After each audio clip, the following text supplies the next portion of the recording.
제3장. 형제들아, 내가 신령한 자들을 대함과 같이 너희에게 말할 수 없어서 육신에 속한 자, 곧 그리스도 안에서 어린아이들을 대함과 같이 하노라. 내가 너희를 젖으로 먹이고 밥으로 아니하였노니 이는 너희가 감당하지 못하였음이거니와 지금도 못하리라. 너희는 아직도 육신에 속한 자로다. 너희 가운데 시기와 분쟁이 있으니 어찌 육신에 속하여 사람을 따라 행함이 아니리요. 어떤 이는 말하되 나는 바울에게라 하고 다른 이는 나는 아볼로에게라 하니 너희가 육의 사람이 아니리요. 그런즉 아볼로는 무엇이며 바울은 무엇이냐? 그들은 주께서 각각 주신 대로 너희로 하여금 믿게 한 사역자들이니라. 나는 심었고 아볼로는 물을 주었으되 오직 하나님께서 자라나게 하셨나니 그런즉 심는 이나 물 주는 이는 아무것도 아니로되 오직 자라게 하시는 이는 하나님뿐이니라. 심는 이와 물 주는 이는 한 가지이나 각각 자기가 일한 대로 자기의 상을 받으리라. 우리는 하나님의 동역자들이요 너희는 하나님의 밭이요 하나님의 집이니라. 내게 주신 하나님의 은혜를 따라 내가 지혜로운 건축자와 같이 터를 닦아두매 다른 이가 그 위에 세우나 그러나 각각 어떻게 그 위에 세울까를 조심할지니라. 이 닦아둔 것 외에 능히 다른 터를 닦아둘 자가 없으니 이 터는 곧 예수 그리스도라. 만일 누구든지 금이나 은이나 보석이나 나무나 풀이나 지프로 이 터 위에 세우면 각 사람의 공적이 나타날 터인데 그날이 공적을 밝히리니 이는 불로 나타내고 그 불이 각 사람의 공적이 어떠한 것을 시험할 것입니다. 만일 누구든지 그 위에 세운 공적이 그대로 있으면 상을 받고 누구든지 그 공적이 불타면 해를 받으리니 그러나 자신은 구원을 받되 불 가운데서 받은 것 같으니라. 너희는 너희가 하나님의 성전인 것과 하나님의 성령이 너희 안에 계시는 것을 알지 못하느냐? 누구든지 하나님의 성전을 더럽히면 하나님이 그 사람을 멸하시리라. 하나님의 성전은 거룩하니 너희도 그러하니라. 오늘 이 금요일에 주님을 사모하러 오신 성도님들에게 하나님의 은혜와 평강이 함께 하시기를 축원드립니다. 되게 오랜만에 금요일에 섭니다. 8월 말경에 쓰고 거의 2달 만에, 한 달 보름 만에 서게 되네요. 금요일 이 시간을 이렇게 늘 기도로 지켜주시는 우리 성도님들 너무너무 감사하고요. 지친 육신을 또 끌고 이 자리까지 오셨는데 주님께서 기도에 응답하시고 하나님의 큰 은혜 부어주실 줄 믿습니다. 이렇게 또 금요일 날에는 쓸데없는 얘기하면서 이렇게 보통 시작을 하죠. 제가 그 네팔에 갔다 왔는데 네팔의 문화가 인도 문화하고 거의 비슷했습니다. 그래서 저에게는 아주 익숙했고 그리고 아주 행복했습니다. 이 네팔 자체가 네팔이기 때문에 행복한 게 아니고 인도 문화가 있어서 저는 행복한 것이었죠. 그래서 문자가 똑같아요. 힌디어를 사용하고 있고요. 그리고 힌두교 국가이기 때문에 서로 밀접한 친밀성을 가지고 있다고 합니다. 여러 문화들이 인도의 문화를 가지고 있었는데 제가 약간의 차이점을 느꼈던 것이 인도가 조금 더 힌두교 문화가 많았던 것 같습니다. 그리고 네팔은 석가모니가 태어난 장소더라고요. 그래서 불교의 색깔이 조금 더 많이 나타나 있는 듯한 그런 느낌이 약간 들었습니다. 그리고 먹는 것도 똑같았습니다. 인도나 네팔이나 똑같이 카레를 먹었고요. 그리고 그 외에 다른 음식들도 인도에 먹던 것과 네팔에 있는 것이 다 똑같았습니다. 그래서 저는 굉장히 기분이 좋았고 밖에서 그 밥을 먹는 시간이 되었을 때 이 인도 음식을 카레를 먹을 수 있는 기회를 얻게 되었죠. 그래서 앞으로 이제 계속 이렇게 그 인도 음식을 자주 먹을 수 있겠구나, 카레를 먹을 수 있겠구나라고 생각을 했는데 우리 팀들이 계속 어딜 가겠냐, 한인식당 하겠습니다. 어디 가겠냐, 한인식당 하겠습니다. 어딜 가겠냐, 한인식당 하겠습니다. 그래서 계속 한인식당만 가는 거예요. 그래서 가서 국수 먹고 라면 먹고 삼겹살 먹고 제가 좋아하는 카레는 별로 먹지 못해서 그때부터 이제 힘이 없어지기 시작했습니다. 그래서 몸살이 걸리고 약을 먹고 막 이랬죠. 그냥 쓸데없는 얘기 하는 겁니다. 지친 육신을 갖고 오셨으니까 이제 몸에 좀 이렇게 활력 얻으시라고. 예, 무슨 쓸데없는 얘기를 할까 막 밑에서부터 고민하다가 이 이야기밖에 할 게 없어가지고. 네. 예, 또 생각났는데 그거 다음에 하겠습니다. 예. 예, 이제 본문으로 들어가 보도록 하겠습니다. 예, 고린도전서는 바울이 2차 전도여행을 한 고린도 교회에게 보낸 편지입니다. 고린도 교회는 항구 도시이고 무역의 중심지였습니다. 그래서 부유했고요. 항구 도시가 대부분 그러하듯 우상이 많았고 또 향락을 즐기며 음란한 곳이었습니다. 이런 곳에 교회가 세워지는 것이 참 쉽지 아니하였을 텐데 하나님이 강권적인 은혜로 여러 은사들과 그리고 표적 이적들을 일으키며 고린도 교회를 탄생시키고 뿌리를 내리게 하였습니다. 이런 많은 하나님의 은혜가 있었는데 참 안타깝게도 이 고린도 교회 안에서 분열과 분쟁이 일어나게 되었습니다. 어떤 사람은 나는 바울파요, 나는 아볼로파요, 나는 게바파요, 나는 그리스도파요 라고 이야기하며 그들이 갈등과 분열을 일으키게 된 것이죠. 제가 몇 차례 말씀드렸는데 여기에 이렇게 분열을 일으키는 사람들이 교회 대충 다니는 별로 믿음 없는 사람이냐? 그게 아니었어요. 나는 바울파요, 나는 게바파요, 나는 그리스도파요 라고 이야기하는 이 사람들은 신앙이 아주 좋은 사람들, 믿음이 좋은 사람들, 교회에서 꽤 열심히 헌신하고 봉사하고 고린도 교회를 위해서라면 목숨도 바치겠습니다. 주님을 위해서라면 내 모든 것을 바치겠습니다 라고 했던 그런 사람들이었습니다. 우리 교회 안에도 이런 분들이 있고 또 한국 교회 안에도 수없이 많이 있습니다. 그런데 이런 교회 안에 분열이 있는 거예요. 이런 교회 안에 분쟁이 있는 것이죠. 바울이 이 모습을 보면서 너무너무 안타까웠고 왜 이 교회 안에 이렇게 믿음 좋은 사람들이 모여 있는데 열심히 있는 사람들이 모여 있는데 왜 이렇게 분열과 분쟁이 끊임없이 일어나고 있는가? 그 답을 십자가에서 찾고자 하였습니다. 이것은 우리가 신앙생활하면 모든 교회들이 공통적으로 나타내는 현상입니다. 예수를 처음 믿을 때는 그 감격에 하나님께 막 은혜를 많이 받죠. 그래서 주님을 위해서 모든 것을 하겠습니다 하며 신앙의 연수가 점점점 차가면서 성경도 알게 되고 영적인 체험도 하게 되고 또 교회에서 봉사도 하게 되고 또 이런저런 직분을 맡으면서 믿음이 형성되고 열심히 형성되는데 시간이 지나면 참 놀라운 게 교회 안에 파가 생기고 분열이 생기고 교회가 깨지고 심지어 목회자와 싸우기도 하고 성도들끼리 멱살 잡는 일들이 종종 일어납니다. 2000년 기독교 역사 속에서 계속 반복되는 일이었고 우리 교회에도 충분히 일어날 수 있는 일입니다. 왜 이런 일이 벌어지는가?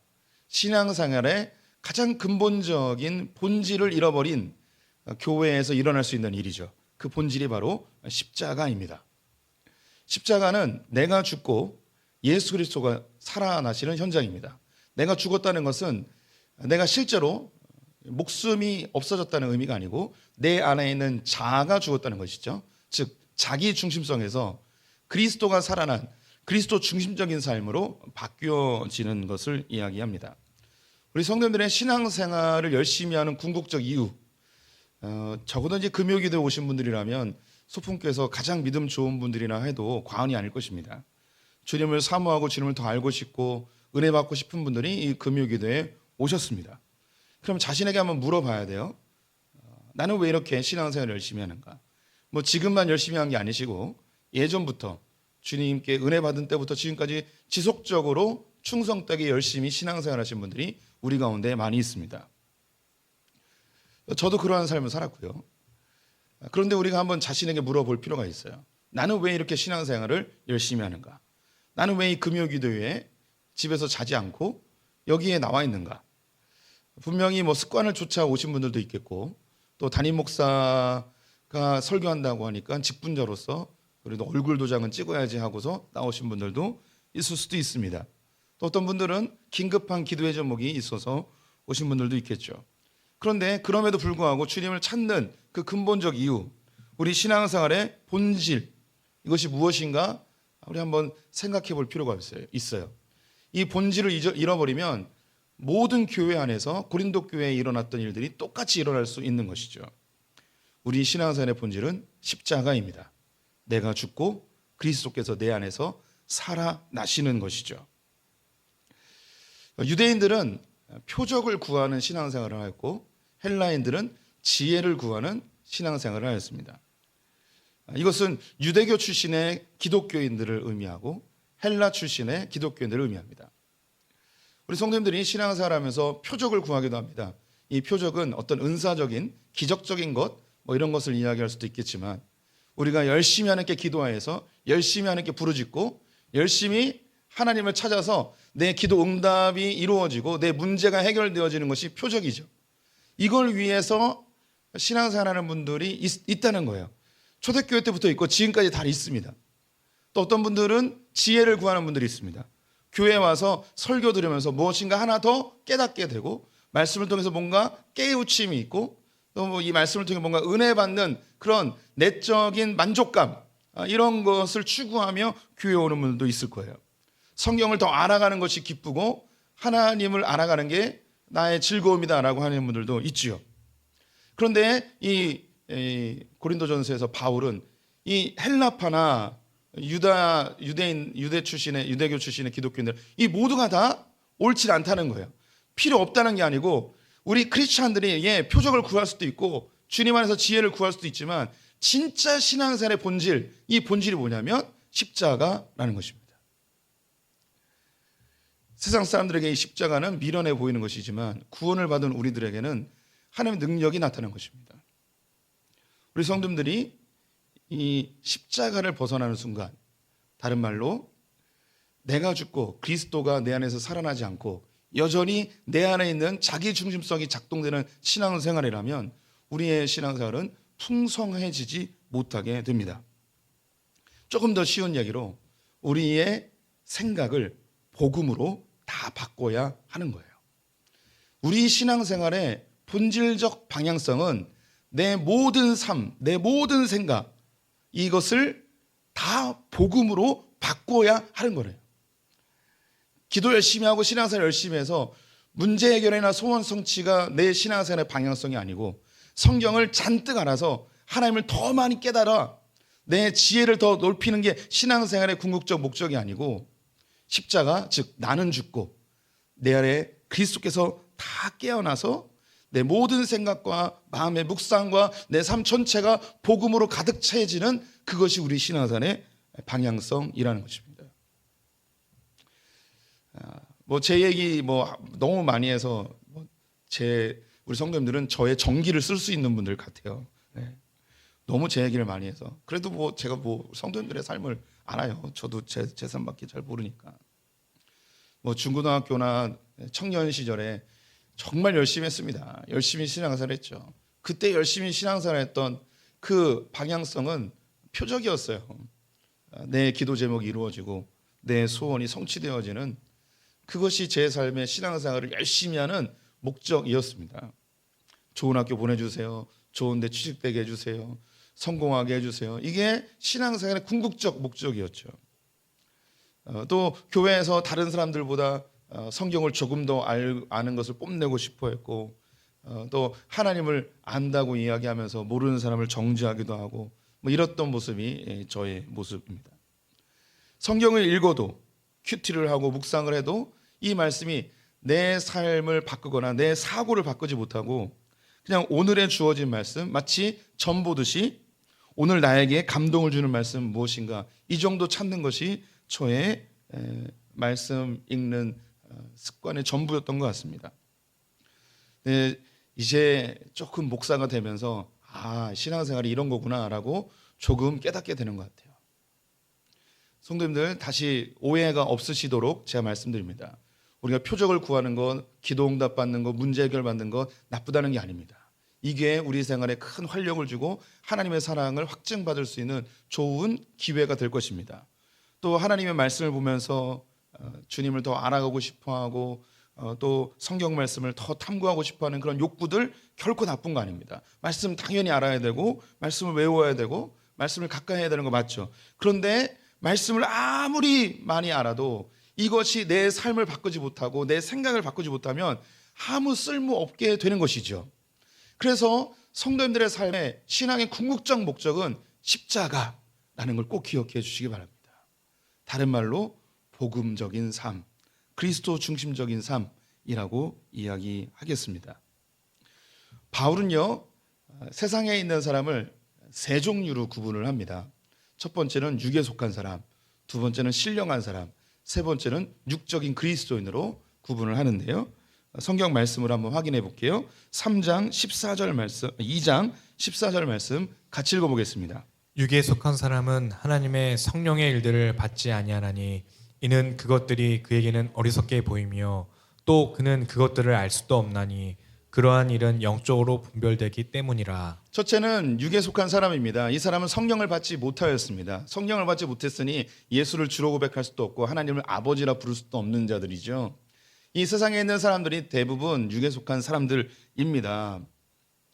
이들은 하나님이 주시는 지혜가 없기 때문에 하나님이 하시는 일을 볼 수도 없고 하나님이 하시는 말씀을 깨달을 수도 없는 자들입니다. 이 가운데는 육에 속한 사람은 없을 것입니다. 우린 다 예수를 주로 고백하는 자들이기에 교회에 나와 있죠. 두 번째는 신령한 자들입니다. 2장 15절 말씀 같이 읽어보겠습니다.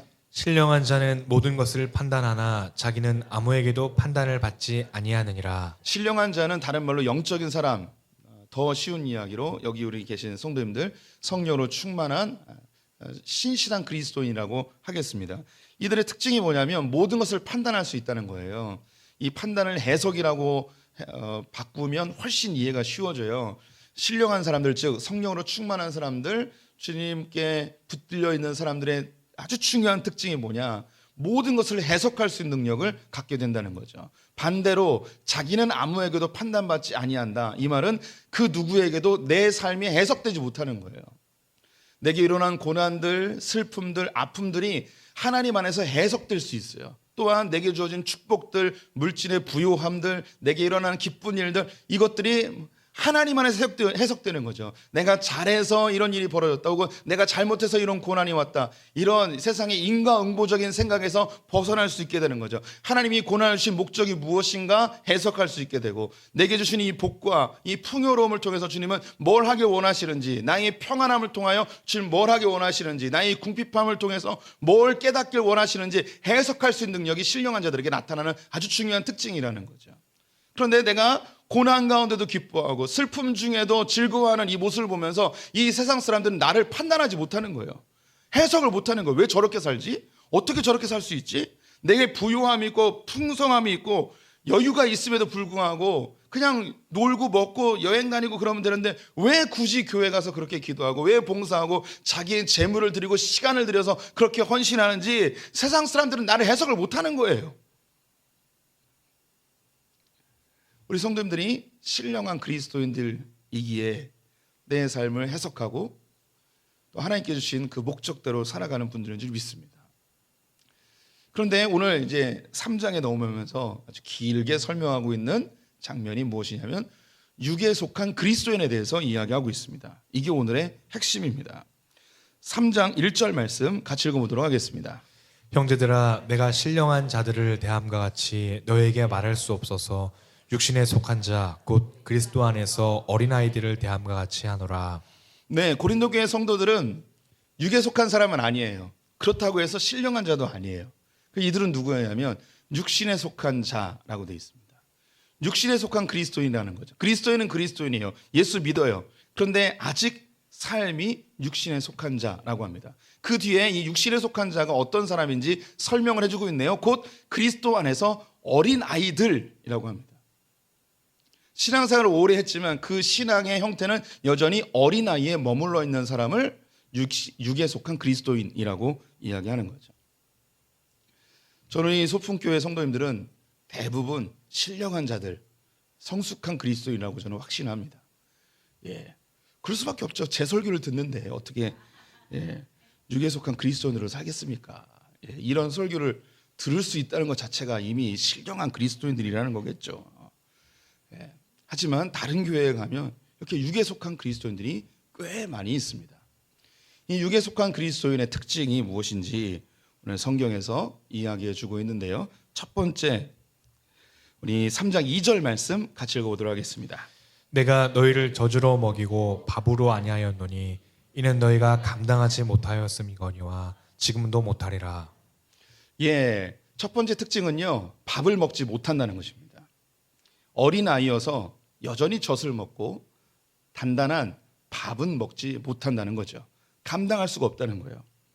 그래서 이 바울 역시 고린도 교회에서 복음을 전하고 그들을 가르칠 때에 젖으로만 가르칠 수밖에 없는 스스로의 안타까움이 있었다는 거죠. 그런데 너희가 이제 밥을 먹을 수 있는 단계로 좀 진보하였으면 좋겠다라는 소망이 이 안에 담겨 있습니다. 젖이 무엇일까요? 이것도 양식입니다. 밥도 양식이죠. 말씀이에요. 두 개 다 말씀이에요. 그런데 어떤 사람은 젖만 추구하는 그런 크리스찬이 있고 어떤 사람은 밥을 스스로 찾아 먹을 수 있는 그런 크리스찬이 있다는 거죠. 근데 고린도 교회 성도들은 여전히 젖만 찾는 그리스도인입니다. 똑같은 말씀인데 쉬운 말씀, 내가 좋아하는 말씀, 내 마음에 조금 은혜가 되는 말씀 이런 것만 찾게 되는 거죠. 반대로 밥은 딱딱하여서 잘 먹지 못하는 거예요. 그래서 좀 어려운 건 읽지 않고 내게 좀 부담이 되거나 마음에 찔리는 이야기들은 피하고 뭐 이런 것이 차이점으로 나타나게 되죠. 우리 성도님들도 성경 읽을 때 어떻게 읽으십니까?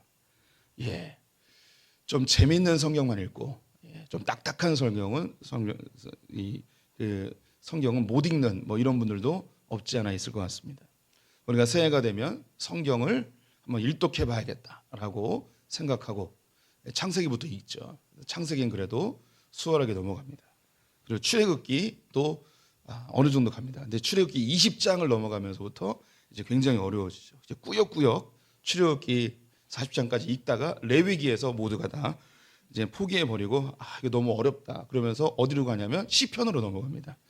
시편을 읽고 그리고 이제 잠언 넘어가면서 조금 힘들어지다가 전도서 가서 또 다시 덮어버립니다. 어렵다, 어려워. 그러다가 이제 다시 사복음서로 넘어가게 되죠. 그래서 우리 성도님들은 주로 창세기 그리고 시편 그리고 사복음서 정도를 주로 잘 알고 있습니다. 딱딱한 거는 듣기 어려워하는 거죠. 네, 제가 좀 성도님들이 이해하기 쉽도록 좀 실제적으로 이야기를 하긴 하였는데 이건 조금 더 깊은 의미가 있습니다. 이 젖만 사모하는 크리스찬들은 우리 신앙생활에서 내게 유익이 되는 것, 내가 좋은 것, 내가 원하는 것만 하는 것을 젖을 사모하는 그리스도인이라고 하겠습니다. 자신의 필요를 채우는 신앙이죠. 기도를 해도 자기가 원하는 것, 자기의 소원 이런 것만 구하게 됩니다. 그리고 기도의 내용들이 나, 내 가족, 내 자녀, 내 교회, 내 나라, 나에서 벗어나지 못하는 그런 모습일 것입니다. 그렇다면 이제 밥을 먹을 수 있는 그리스도인들은 누구냐? 하나님의 나라와 영광을 위해서 기도하고 나는 좀 손해를 볼지라도 우리를 위해서 희생할 수 있는 이런 크리스찬들이라 할 수 있겠습니다. 제가 하객동에 부임했을 때에 그런 설교를 한 적이 있습니다. 기적은 없다라는 설교를 했어요. 그리고 나서 몇 주 지나서 제 귀에 어떻게 이야기가 들려왔냐면 우리 목사님이 이단이다라고 이렇게 소리가 들려왔습니다. 다행히 그렇게 이야기하신 분은 여기 안 왔습니다. 우리가 신앙생활하면서 하나님이 내 삶의 소원과 문제 해결을 이루어주는 기적을 간절히 원할 때가 있습니다. 근데 성경에서는요, 우리 오늘 오신 분들 중에 처음 듣는 분들도 있어서 제가 조금 더 설명을 해드릴게요. 성경에 기적이라는 단어가 사용되지 않습니다. 참 신기한 게 성경에 구약 성경에 긍정적인 단어로 한번 사용되고 신약 성경에서 부정적인 의미로 한번 사용됩니다. 그 외에는 성경은 의도적으로 기적이라는 단어를 쓰지 않습니다. 그러면 어떤 단어를 쓰는가? 표적, 이적이라는 단어를 씁니다. 참 신기하죠. 영어로는 미라클이에요. 그런데 우리 믿음의 선배님들이 한글로 번역하면서 이 미라클을 기적이라고 쓰지 않고 이적, 표적이라고 씁니다. 그런데 성경에 보면 미라클이라는 단어도 있고 사인이라는 단어도 있어요. 이 사인을 바로 표적과 이적이라고 하는데 이것으로 통일해서 성경은 그냥 써버리고 있습니다. 그 이유가 뭐냐? 우리가 흔히 종교 생활에서 내가 원하는 것을 이루어지는 것을 기적이라 이야기하는데 초자연적인 것이 이루어질 때 그 신적 기운이 나에게 도움을 줘서 이루어졌을 때 이것을 기적이라고 하는데 성경에는 이런 기적이 한 번도 없다는 거예요. 즉 다시 말해 우리 성도님들의 삶에 내가 원하는 기적적인 일이 결코 일어나지 않는다는 거예요. 그럼 주님이 우리의 삶에 그런 기적적인 일을 언제 일으키시는가? 하나님이 목적하고 계획하시고 우리에게 무엇인가 정확한 의미를 전달하고 싶을 때 그때 기적을 일으키는데, 그래서 이것을 표적 혹은 이적이라고 하는 거예요. 지금도 전 세계에 이런 신비한 일들이 일어나고 있습니다. 네팔을 다녀오니까 네팔 얘기를 좀 하게 되네요.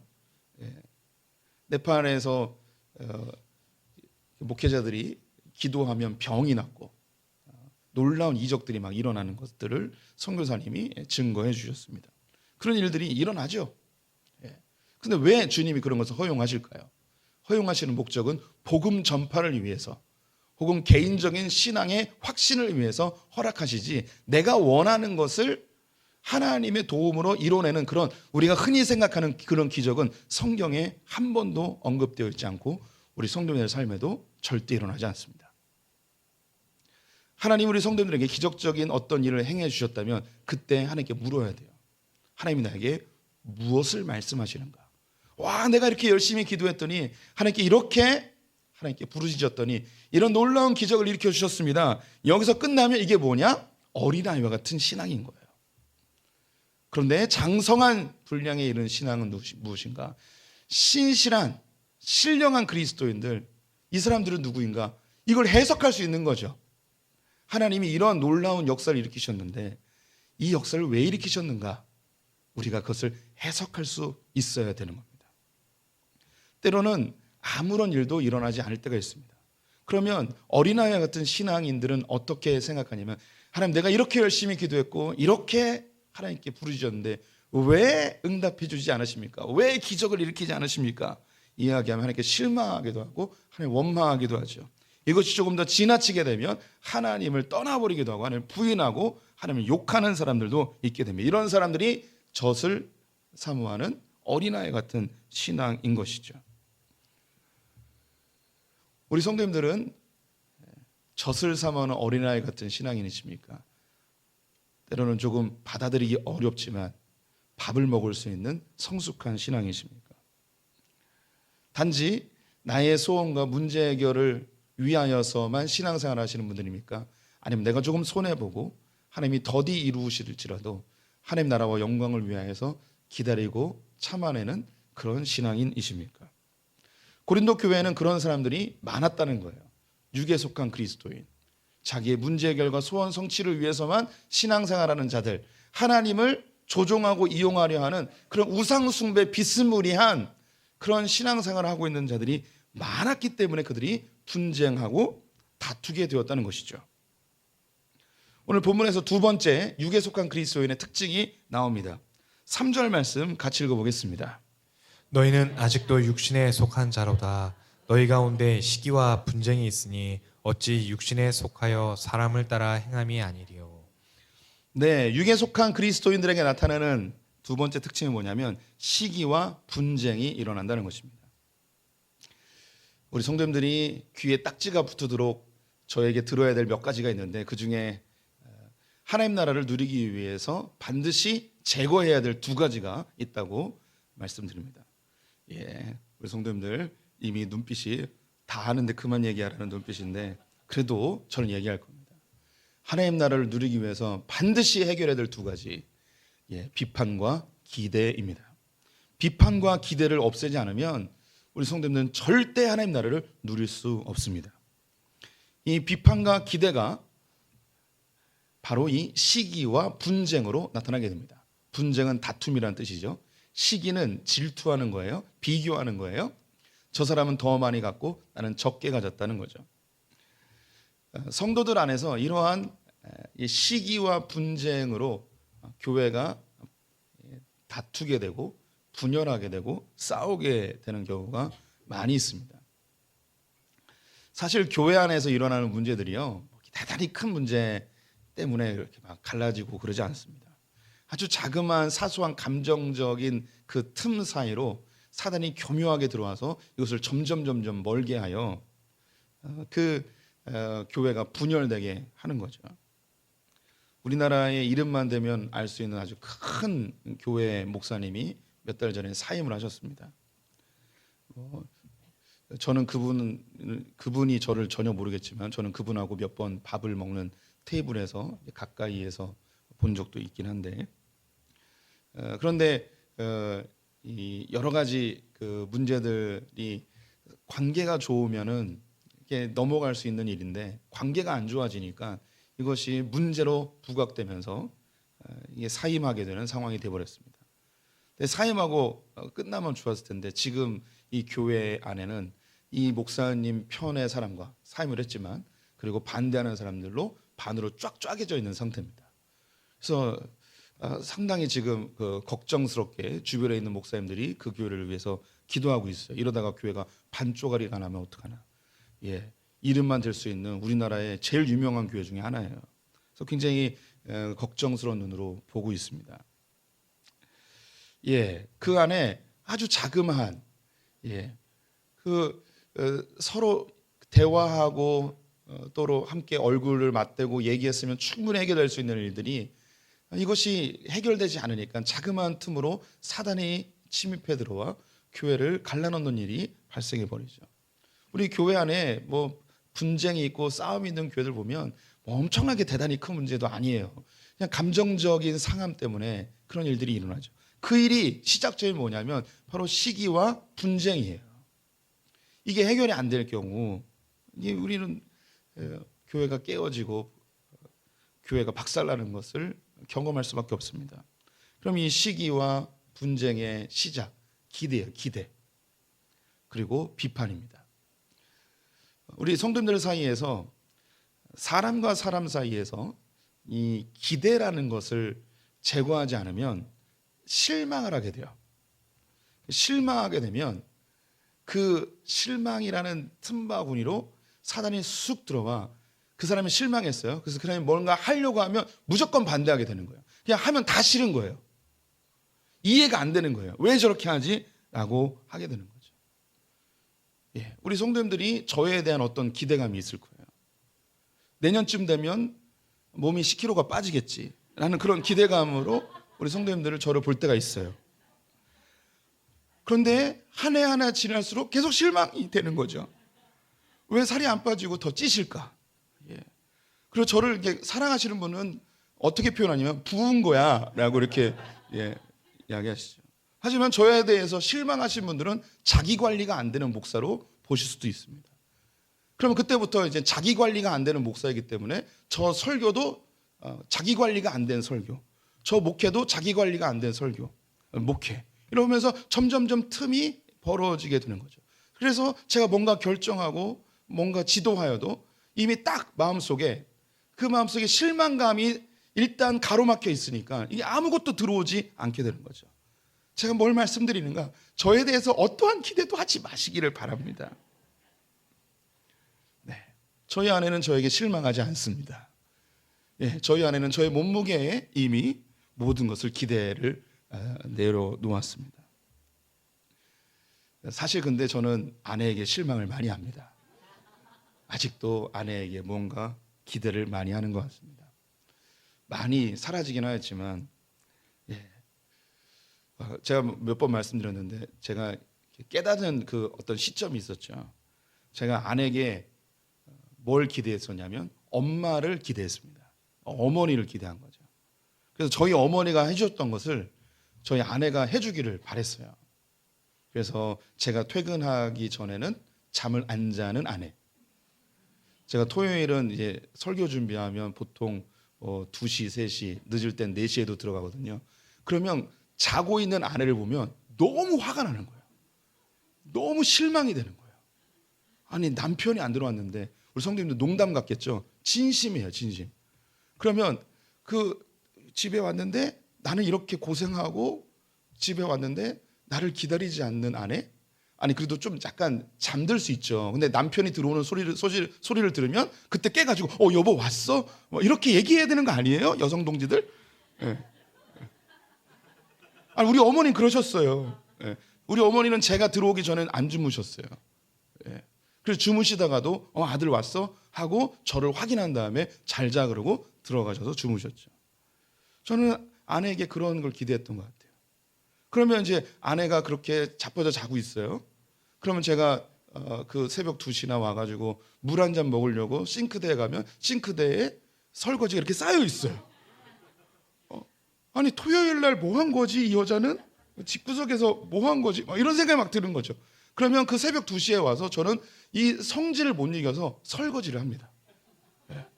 그럼 설거지를 곱게 하면 좋을 텐데 덜그럭 하면서 일부러 막 깨트리기도 합니다. 왜 그럴까요? 들으라는 거죠. 이렇게 남편이 와서 새벽 2시에 와서 설거지를 하고 있으니 당신은 깨어 있어서 해야 된다 이렇게 하면서 하는 거죠.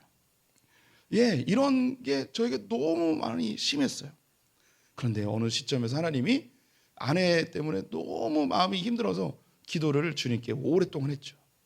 하나님 왜 이럽니까? 내가 왜 이럴까요? 목회자인데 왜 부부의 관계가 이렇게 엉망진창이 돼버렸을까요? 내가 목사 맞을까요? 이런 기도를 막 할 때 주님이 저에게 알려주셨어요.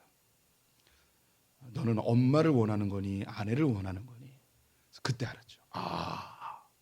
내가 아내에게 엄마를 기대했구나. 아내는 아내이지 엄마가 아니구나 라는 걸 알게 되었습니다. 그래서 그때부터 엄마에게 기대했던 것을 다 내려놓고 아내로서만 기대했는데 역시 그다지 그래도 예전보다는 많이 좋아졌습니다. 아내가 좋아졌다는 게 아니라 제가 좋아졌다는 겁니다. 예. 우리가 신앙 공동체에 들어오게 되면 교회 안에 있다 보니까 교회 다니니까 착할 거야. 교회 다니니까 말도 예쁘게 할 거야. 나에게 잘해줄 거야. 뭐 이런 생각을 하죠. 그런데 교회도 똑같은 사람들이 모여있다 보니까 상처를 받아요. 이 상처를 받은 다음부터는 이미 이 안에 가림막이 딱 생겨요. 그래서 교회에 오면서 사람하고 안 사귀어요. 또 상처가 될까 봐.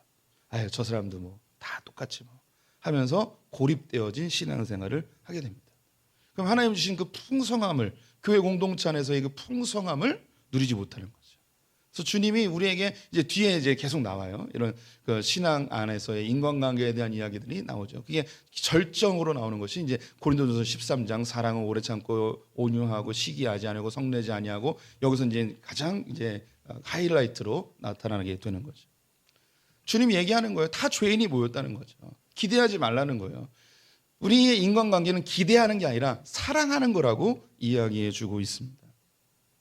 기대하는 순간 우리 마음속에 분노가 치밀어 오르고 분쟁이 일어나게 됩니다. 그리고 하나님 앞에서도 기대하게 되어졌을 때 우리가 하나님 앞에 열심히 신앙생활하고 열심히 봉사하고 하나님께 기도하고 최선을 다하죠. 그런데 기도도 안 하고 주일 예배도 빠지고 헌신도 안 하고 그런데 그 집 애새끼는 좋은 대학 갔고 우리 집 애새끼는 우리 집 귀한 자녀들은 좋은 대학도 못 갔어요. 이때 무슨 마음이 드냐면 시기의 마음이 들죠. 그런데 이 사람에 대한 시기가 고스란히 어디로 가냐면 하나님께로 확 가버립니다. 하나님 내가 이렇게 열심히 했는데 왜 내 자식이 이거밖에 안 됩니까? 내가 이렇게 열심히 했는데 왜 나에겐 아파트도 안 주십니까? 내가 이렇게 열심히 했는데 왜 내 사업은 이 모양입니까? 내가 이렇게 주님께 헌신했는데 왜 나에게 복을 안 주십니까? 최초의 살인이 바로 이 시기심에서부터 시작되죠. 가인과 아벨이 똑같이 예배를 드렸는데 하나님이 아벨의 예배를 받으시고 가인의 예배를 받지 않으셨습니다.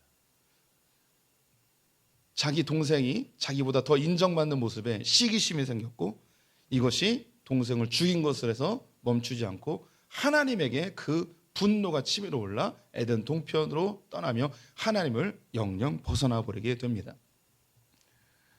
우리 안에 이 기대하는 마음이 해결되지 않으면요 우리의 신앙생활은 엉망진창이 돼 버립니다. 제가 누가복음에 있는 예수님이 하셨던 이 예화를 너무너무 뼛속 깊이 새기고 있는데 아시는 이야기예요. 한 종이 있었어요. 이 종이 하루 종일 논밭에서 열심히 일을 했습니다. 주인을 위해서 일을 한 거죠. 그래서 저녁에 해가 져서 집으로 돌아옵니다. 돌아오면서 이 종이 이런 생각을 하는 거예요. 내가 이게 하루 종일 열심히 일을 했으니까 우리 주인님께서 나를 위해 저녁상을 차려놓겠지. 이런 바보 같은 종은 세상에 존재하지 않는다는 거죠. 이 종은 집에 가서도 하루 종일 열심히 일했지만 집에 가서도 뭐 해야 되냐면 주인을 위해서 저녁상을 차려야 된다는 거예요. 우리가 이 종의 마음을 갖지 아니하면, 다른 말로 기대하는 마음이 해결되지 않으면 신앙생활이 엉망진창이 돼버리는 거예요. 우리 성도님들은 하나님께 구원받은 주님의 자녀임과 동시에 이건 우리의 신분이고요. 이 땅을 살 때는 무엇으로 살아야 되냐? 종으로 살아야 되는 거예요. 그리스도의 종으로. 이 종은 강압에 의하여서 얻어지는 종이 아니고 우리가 자발적으로 나의 권리를 포기하고 하나님의 종으로 살아가는 거죠. 종은 그 어떤 일을 하더라도 보상이 없는 존재가 종이에요. 그래서 우리 성도님들이 신앙생활 할 때 이 기대하는 마음으로 해결하지 않으면 우리 마음속에 시기와 분쟁이 끊임없이 일어나게 됩니다. 그래서 하나님 나라를 누리지 못하게 되죠. 육에 속한 그리스도인들에게 나타나는 전형적인 현상입니다. 고린도 교회는요, 자기는 바울파다, 자기는 아볼로파다 막 이야기하는 거예요. 이 이야기를 왜 했냐면 바울이 더 위대하다, 아볼로가 더 위대하다, 무슨 소리냐, 수제자인 베드로가 더 위대하다, 다 필요 없다, 그리스도가 제일 위대하다, 이렇게 분열이 되어지는 것이죠. 그런 가운데 우리 크리스찬들이, 신실한 크리스찬들이 가져야 될 신앙의 자세에 대해서 바울이 얘기해 줍니다. 오늘 보면 6절에서 8절 말씀 같이 읽어보겠습니다. 나는 심었고 아볼로는 물을 주었을 때 오직 하나님께서 자라나게 하셨나니 그런즉 심는 이나 물주는 이는 아무것도 아니로되 오직 자라게 하시는 이는 하나님뿐이니라. 심는 이와 물주는 이는 한 가지이나 각각 자기가 일한 대로 자기의 상을 받으리라. 네, 아볼로는 물을 주고 나는 씨를 뿌리고, 그런데 자라게 하시는 분은 오직 하나님이라고 이야기합니다. 바울이나 아볼로는 자기가 한 일에 대해서 하나님께 어떤 권리도 주장하지 않고 자신들은 하나님의 동역자, 주님의 종으로, 여기 이제 사역자라는 단어가 있는데요, 5절에도 나오고 사역자라는 단어가 있습니다. 사역자라는 단어를 다른 성경에서는 종이라고 했습니다. 둘로스라고 되어 있어요. 또 영어로 이야기하면 servant라고 되어 있어요. servant 자체가 청지기 혹은 종이란 뜻이에요. 그래서 사역자라고 번역했지만 그냥 종이에요. 자기의 마음은 종의 마음을 갖고 있어요.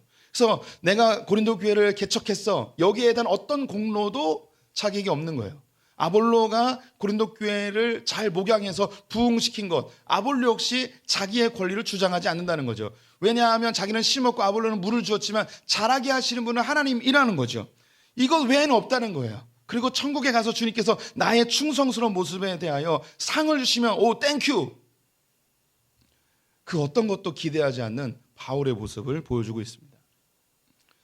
우리 성도님들이 하나님의 교회에 와서 내가 하고 있는 헌신과 봉사를 대가로 하나님께 뭔가 기대하지 마시기 바랍니다. 그 순간 하나님 나라를 사단에게 다 빼앗겨 버리게 되는 것이죠.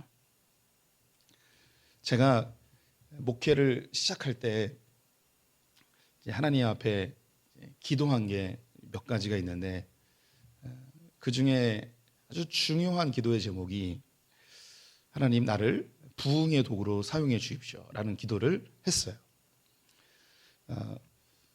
하나님이 이 사역자들, 목회자들을 사용하심에 있어서 하나님은 주인이시고 우리는 도구일 뿐이죠. 그런데 이 세상에는요, 건축자가 집을 지을 때 도구로 짓는데 이 도구가 두 가지의 용도로 사용이 됩니다. 하나는 집을 짓는 용도로 사용되고요, 또 한 가지는 집을 부수는 용도로 사용을 합니다. 그런데 그 망치로 예를 들자면, 이 망치로 집을 세울 것인가 부술 것인가, 이것은 망치의 의지에 관계없이 누가 결정하느냐? 건물을 짓는 사람이 결정하는 거예요. 건축자가 결정을 하는 거죠. 하나님의 건축자고 목회자인 나는 그 손에 붙들려 있는 망치일 뿐이죠. 근데 하나님께서 저를 소풍교회로 보내실 때에 이 소풍교회에 저를 망치게 하기 위해서 보냈는지 세우기 위해서 보냈는지 저는 알 수가 없는 거죠. 그래서 하나님께 기도했어요. 하나님, 어차피 나를 사용하실 바에는 나를 망하게 하는 도구로 사용할 수도 있고 세우는 도구로 사용하실 수도 있는데, 할 수 있으면 그래도 세우는 도구로 나를 좀 사용해 주십시오라고 기도를 했습니다. 우리 성도님들이 다녔던 교회에 새로운 목사님이 부임하거나 어떤 이런 경우에 이 목사님이 목회를 열심히 하면 열심히 할수록 무슨 일이 벌어지냐면 사람들이 떠나요. 그런 교회들이 있어요. 예, 경험들을 안 해보셨나 봐요. 네. 열심히 하면 할수록 교회인들이 떠나요. 상처받아요. 그런데 이런 분들이 있어요. 이분이 이 목회자가 잘못한 걸까요? 이 목회자가 뭐 크게 뭐 실수를 한 걸까요? 이 목회자가 엄청난 죄를 졌을까요? 아니에요. 이분은 열심히 하면 할수록 무슨 일이 벌어지냐면 성도들이 떠나요. 왜 이런 일이 벌어질까요? 이분은 하나님 앞에서 충성하고 있어요. 그런데 무슨 일이 벌어지냐면 교회가 무너지고 있는 거죠. 그럼 이 목사님은 하나님께 어떤 도구로 사용되고 있는 거냐면 교회를 부수는 용도로 사용되고 있는 거예요. 하나님이 이 교회에 이 목사님을 왜 보내셨는지를 봐야 돼요. 하나님의 관점으로. 그런데 우리는 보통 어떻게 평가하냐면 저 목사님이 목회를 잘못해서 저 교인이 다 떠났고 저 교회가 망가진 거야 하면서 목사님 한 명을 비판하게 되죠. 아니에요. 이 사람은 열심히 하면 할수록 교회는 점점 떠나요. 반대로 어떤 목사님이 교회에 왔는데 막 교회가 부흥해요. 막 재정도 늘어나고요. 막 노년도구로 이사도 오고요. 막 구층에 막 리모델링도 하고요. 막 이래요. 이러면 보통 사람들이 어떻게 생각하냐면 저 목사님이 목회를 잘해서 저렇게 교회가 부흥했나 보나. 저 목사님이 설교를 잘해서 저렇게 됐나 보나. 저 사람이 잘생겨서 저렇게 됐나 보나. 막 이런 생각들을 막 하게 되죠. 그런데 아니에요. 저는 그냥 충성스럽게 하는 것뿐이고 주님이 나를 도구 삼았는데 이 도구를 무엇으로 사용한 거냐면 세우는 도구로 사용하신 것뿐이죠. 그럼 저는 열심히 충성한 것에 대한 상급을 받을 뿐이지 내가 이렇게 부흥했다고 사람들이 모였다고 내가 어떤 일을 했다고 해서 이 일에 대하여 하나님께 어떤 것도 기대할 수 없는 거예요. 나는 그냥 충성하면 되는 거죠. 우리 성도님들도 마찬가지예요. 부서에서, 가정에서, 교회에서 자기에게 맡겨진 일에 대하여 우리는 하나님의 도구일 뿐이에요. 우리는 내가 하고 있는 이 일로 하나님을 조종하거나 하나님을 이용해서 내가 원하는 걸 얻어내려 하는 그런 기대의 마음, 비판의 마음을 반드시 제거해야만 하나님 나라를 누릴 수 있습니다. 육에 속한 그리스도인, 즉 어린아이와 같은 그리스도인은 내가 하고 있는 행동을 기반으로 무엇인가 얻어내려 해요. 하지만 신실한 그리스도인들은 하나님께 받은 은혜에 대한 반응으로 그 어떤 것도 기대하지 않고 충성스럽게 감당하게 됩니다. 굳이 예를 들지 않더라도 우리 성도님들 자녀를 키우다 보면 자녀들이 가끔 착한 짓 할 때가 있어요. 아빠의 구두를 닦아놓는다든가 혹은 설거지를 해놓는다든가 빨래를 갠다든가 두 가지 이유입니다. 부모가 더럽게 무섭거나 아니면 그걸 해가지고 부모님께 용돈을 얻어내려 하거나 뭐 이런 거겠죠. 하지만 이 아이가 점점점 컸어요. 대학생이 되고 성년이 되었어요. 그런데 집안 청소도 하고 막 해요. 이러고서 부모님에게 엄마 아빠 내가 이렇게 청소 다 했으니까 용돈 주세요. 이렇게 하는 그런 자녀들은 없어요. 그렇게 나이가 들어서도 부모에게 순종하고 부모가 원하는 것을 하고 기쁨을 주려고 하는 것은 지금까지 키워주셔서 감사합니다 라는 은혜에 대한 반응으로 하게 되죠. 그래서 어린아이가 행동하는 것과 장성한 자의 행동하는 그 의도가 완전히 달라요. 마음의 의도가 완전히 다른 거죠. 우리가 하나님 앞에 섰을 때 어떤 의도로 쓰는가? 하나님 이용하고 조종하는 자들이 아니라 하나님께 받은 은혜에 대한 반응으로 서야 된다는 거예요. 마지막 세 번째 육에 속한 그리스도인의 특징이 나오는데요. 3장 10절 말씀 같이 읽어보겠습니다. 내게 주신 하나님의 은혜를 따라 내가 건축자와 같이 터를 닦아두매 다른 이가 그 위에 세우나 그러나 각각 어떻게 그 위에 세울까를 조심할지니라. 네, 세 번째 특징은요. 제가 설명이 좀 필요한데 헛된 수고를 하는 자들입니다.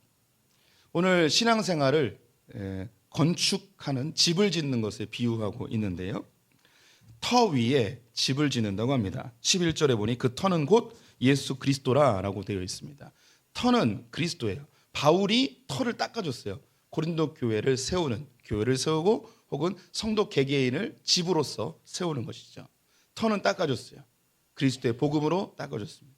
근데 그 위에 집을 짓는데 이 육에 속한 그리스도인들도 열심히 집을 짓고 신실한 그리스도인들도 열심히 집을 지어요. 근데 열심히 집을 지었는데 무엇으로 집을 짓는가? 12절에 보니 만일 누구든지 금이나 은이나 보석이나 나무나 풀이나 집으로 이 터 위를 세우면 육에 속한 그리스도인들은 열심히 집을 짓는데 무엇으로 하냐면 금, 은, 보석, 나무, 풀 등으로 집을 열심히 짓고 있는 거예요. 그런데 마지막 그날 그 공적이 드러나는 때가 있게 될 텐데 이것을 종말이라 이야기합니다. 개인적인 종말일 수도 있고 혹은 개인적인 삶의 큰 고난일 수도 있습니다. 이때에 이 사람이 지은 집이 살아남는가 아니면 살아남지 못하는가, 이것이 판명되어진다는 거죠. 즉 다시 말해 이들의 수고가 헛됐는지 아니면 의미가 있었는지가 고난이나 종말 때에, 죽음의 때에 드러나게 된다는 것입니다. 그런데 육에 속한 그리스도인들은 터는 잘 닦았어요. 예수 믿고 구원받는 거 알아요. 예수 믿고 천국 가는 거 알아요. 근데 그 위에 세워진 집이 엉망진창이라는 거죠. 금, 보석, 풀이나 지피나 나무로 세워졌다는 거죠. 그걸로 세워서는 안 된다는 거예요. 그럼 금은, 보석, 나무, 풀 등은 무엇인가? 이 땅에서 나는 것들. 많은 그리스도인들이 예수 믿고 천국 가는 것 정도는 알아요. 흔들리지 않는 구원의 확신도 있어요. 죽으면 천국 가는 것 믿죠. 그런데 내가 일상의 삶에서 내 신앙생활에 집을 짓고 있는데 이 집이 마지막 때에 혹은 환난의 때에 완전히 불타 없어질 이 땅의 것들로 지은 집일 가능성이 높다는 거죠. 우리 성도님들은 어떤 집을 짓고 계신가요? 우리가 복음의 터 위에 집을 지었다면 이 집 역시 무엇으로 지어야 되는가? 복음으로 이 집을 지어야 하는 겁니다. 그래서 이 집이 어떤 집인지 16절 17절에 나와 있는데요, 같이 읽어보겠습니다. 너희는 너희가 하나님의 성전인 것과 하나님의 성령이 너희 안에 계시는 것을 알지 못하느냐? 누구든지 하나님의 성전을 더럽히면 하나님이 그 사람을 멸하시리라. 하나님의 성전은 거룩하니 너희도 그러하니라. 우리가 짓는 집은 성전을 지어야 한다는 것입니다. 성전은 하나님이 그 식양을 다 알려주셨어요. 그리고 이 성전에 성전 될 수 있는 이유는 뭐냐면 그 안에 법궤가 있기 때문입니다. 법궤가 없는 곳은 성전이 아니에요. 구약에서 성전과 비교되는 것이 산당이라는 곳입니다. 산당도 성지순례를 가시게 기회가 있다면 산당을 보시게 될 텐데, 산당이 세워진 것은 없고 다 이게 터만 남아 있지만 아주 잘 지어진 그런 신당으로 생각하시면 되겠습니다. 그곳에서 제사장들이 똑같은 제물과 똑같은 예배 형식과 똑같은 순서로 하나님께 제사를 지내요. 그런데 하나님은 그 산당의 예배를 받지 않으시고 다 제거해 버리라고 합니다. 오직 성전에서의 예배만 받으신다는 거예요. 그럼 무슨 차이가 있는가? 다 똑같은데 차이점이 하나 있습니다. 산당에는 없고 성전에만 있는 것, 그것이 바로 법궤입니다. 구약의 예배의 목적은 번제단에서 내 죄를 씻고 하나님 보좌 앞으로 나아가, 즉 법궤 앞으로 나아가서 하나님의 말씀을 받아 이 말씀으로 삶을 살아내는 것이 예배의 목적이죠. 하지만 산당의 예배는 좋은 제물과 그리고 정성스러운 예배를 통해서 하나님을 감동시켜 내 소원과 문제 해결에 집중되어 있는 예배예요. 그거 짓지 말라는 거예요. 그런 집 짓지 말라는 거죠. 우리의 신앙생활은 성전 안에 있는 그 법궤 앞에서, 하나님 보좌 앞에서 예수 그리스도의 십자가의 보혈로 우리가 정결케 되어져 거룩한 존재로 주님 앞에 나아가 주의 보좌 앞에서 말씀을 받아 이 복음으로 내 생각과 내 삶 전체를 다시 세워지는, 이것이 신앙생활의 궁극적 방향성, 신실한 그리스도인, 그리스도의 장성한 분량에 이른 그리스도인이라 하겠습니다. 그래서 이제 고린도전서를 계속 보면서 우리의 삶의 구체적인 7가지 예를 들며 아주 예민한 부분들까지 포함하여서 어떻게 복음적으로 생각하고 복음적인 삶을 살아야 되는지 언급을 해주고 있습니다. 우리 성도님들, 어린아이 같은 신앙에서 머물러 있지 말고 복음적인 그리스도 중심적인 신앙의 삶, 그리스도의 장성한 분량에 이른 성숙한 그리스도인들이 되었으면 좋겠습니다. 우리 신앙생활의 목적이 하나님 이용해서 잘 먹고 잘 사는 게 아니고 하나님이 원하시는 그 풍성한 삶을 사는 그 장성한 분량에 이른 그리스도인들이 되는 것이에요. 이거 그 성도님들에게 알려줄 필요가 있습니다. 우리가 이제 풍성한 삶 이야기하면 우리 성도님들이 딱 그 1차적으로 느껴지는 게 뭐냐면 부자 되는 거를 이제 풍성한 삶이라고 느낄 수 있을 거예요. 그런데 성경에서 이야기하는 풍성한 삶은요, 원래의 목적을 온전히 성경에 온전이라는 말을 많이 쓰거든요. 온전히 이루어지는 것, 온전히 활용하는 것을 풍성함이라고 이야기를 합니다. 한 예를 들어서 우리 성도님들 다 핸드폰을 갖고 계실 텐데 어린아이들은 핸드폰이 풍성하다라고 한다면 어떤 거냐면 핸드폰이 한 10개, 100개씩 있으면 나 핸드폰 많아, 풍성해, 부유해, 만족감을 느끼겠죠. 그런데 우리 성도님들이 이제 장성한 성년이 되었습니다. 그러면 이 성년이 되었을 때에 핸드폰, 스마트폰을 풍성하다라고 한다면 핸드폰이 100개 있어도 아무 의미가 없어요. 우리는 쓰는 건 하나밖에 못 쓰거든요. 그러면 풍성하게 뭐냐면 이 하나의 핸드폰에 있는 기능을 온전히 활용할 때 이것을 풍성하다고 이야기하는 거죠. 네, 부부의 관계에서 풍성함이 뭘까요? 예, 한 남자가 10명의 아내를 데리고 있으면 이게 풍성한 걸까요? 뭐 부러워하는 분들 몇 분 있는 것 같아요. 어떤 게 풍성할까요? 한 남자와 한 여자가 그 안에서 주어진 복을 충만히 온전히 누릴 때 이것을 풍성하다고 이야기하는 거죠. 자녀와 부모 사이에서 관계 속에서 풍성함이 뭘까요? 내 자식이 우리나라에서 제일 잘 나가는 사람이 되면 그것이 풍성한 걸까요? 아니죠. 자녀와 부모 사이 안에서 하나님이 원래 계획했던 그 부모와 자녀 사이의 관계의 온전함이 회복된 것을 풍성함이라고 이야기하는 거예요. 이 풍성함이 어떻게 이루어질 수 있는가? 복음만이 이것을 풍성하게 만들어줄 수 있는 거예요. 그래서 예수 그리스도의 복음이 우리를 영생에 이르게 하고 풍성하게 하는 거죠. 그래서 우리의 삶이 풍성해지는 거예요. 더 많아지거나 우리 기독교인들이 세상에서 다 부자가 돼서 풍성해지는 게 아니고 내게 주어진 삶이 하나님의 목적대로 온전히 이루어질 때 이것을 풍성함이라고 이야기하는 거예요. 이걸 누가 누릴 수 있는가? 복음으로 회복된 사람들만이 이것을 누릴 수 있게 되는 거예요. 우리 성도님들이 복음으로 풍성함을 누렸으면 좋겠습니다. 복음이 유창해지고 능숙해져서 복음적 사고, 그리스도 중심적 사고하는 그런 신앙의 방향성을 가지시기를 주님의 이름으로 축원드립니다.